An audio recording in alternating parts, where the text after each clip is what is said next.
अक्सर लोग पुजारी को पंडित जी या पुरोहित को आचार्य भी कह देते हैं और सुनने वाले भी उन्हें सही ज्ञान नहीं दे पाता है। यह विशेष पदों के नाम हैं जिनका किसी जाति विशेष से कोई संबंध नहीं।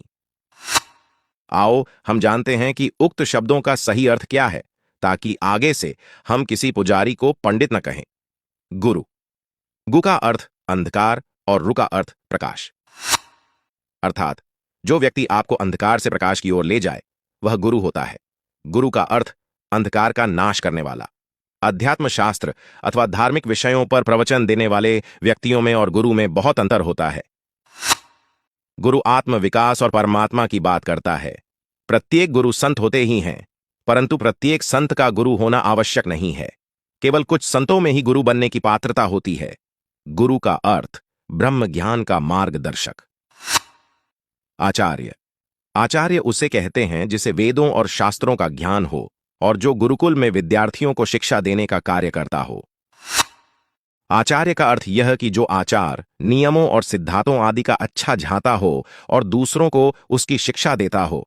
वह जो कर्मकांड का अच्छा झांता हो और यज्ञों आदि में मुख्य पुरोहित का काम करता हो, उसे भी आचार्य कहा जाता था। आजकल आचार्य किसी महाविद्यालय के प्रधान अधिकारी और अध्यापक को कहा जाता है। पुरोहित। पुरोहित दो शब्दों से बना है, पर तथा हित, अर्थात ऐसा व्यक्ति जो दूसरों के कल्याण की चिंता करे। प्राचीन काल में आश्रम प्रमुख को पुरोहित कहते थे, जहां शिक्षा दी जाती थी। हालांकि यज्ञ कर्म करने वाले मुख्य व्यक्ति को भी पुरोहित कहा जाता था। यह पुरोहित सभी तरह के संस्कार कराने के लिए भी नियुक्त होता है।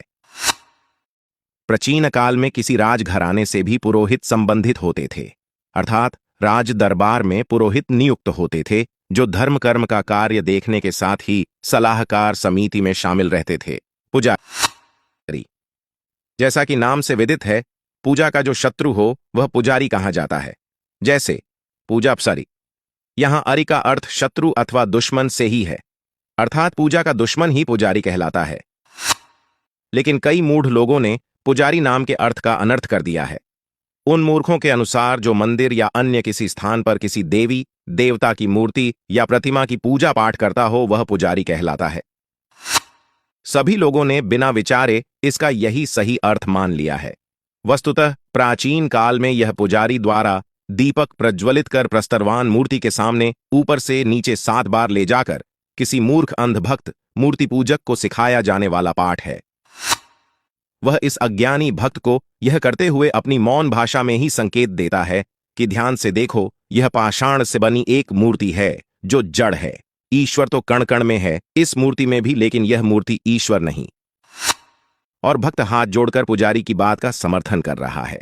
पुजारी ने सभी अंधविश्वासियों को यही समझाने का प्रयास किया है, लेकिन दुर्भाग्य है कि अर्थ का अनर्थ कर कुछ और ही क्रियान्वयन होने लगा है। पंडित। पंड का अर्थ होता है विद्वता।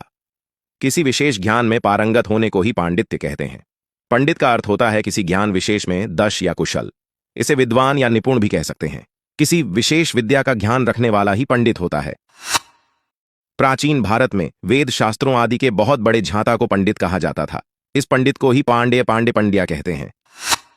आजकल यह नाम ब्राह्मणों का उपनाम भी बन गया है। कश्मीर के ब्राह्मणों को तो कश्मीरी पंडितों के नाम से ही जाना जाता है। पंडित की पत्नी को देशी भाषा में पंडिताइन कहने का चलन है। ब्राह्मण। ब्राह्मण शब्द ब्रह्म से बना है। जो ब्रह्म ईश्वर को छोड़कर अन्य किसी को नहीं पूजता वह ब्राह्मण कहा गया है। जो पुरोहिताय करके अपनी जीविका चलाता है वह ब्राह्मण नहीं, याचक है। जो ज्योतिषी या नक्षत्र विद्या से अपनी जीविका चलाता है वह ब्राह्मण नहीं, ज्योतिषी है। पंडित तो किसी विषय के विशेषज्ञ को कहते हैं और जो कथा बांचता है वह ब्राह्मण नहीं, कथावाचक है। इस तरह वेद और ब्रह्म को छोड़कर जो कुछ भी कर्म करता है वह ब्राह्मण नहीं है। जिसके मुख से ब्रह्म शब्द का उच्चारण नहीं होता रहता वह ब्राह्मण नहीं। स्मृति पुराणों में ब्राह्मण के 8 भेदों का वर्णन मिलता है। मात्र ब्राह्मण, श्रोत्रिय, अनुचान, भ्रूण, आर्षिकल्प, आर्षि और मुनि। 8 प्रकार के ब्राह्मण श्रुति में पहले बताए गए हैं। इसके अलावा वंश, विद्या और सदाचार से ऊंचे उठे हुए ब्राह्मण त्रिशुक्ल कहलाते हैं। ब्राह्मण को धर्मज्ञ, विप्र और द्विज भी कहा जाता है, जिसका किसी जाति या समाज से कोई संबंध नहीं।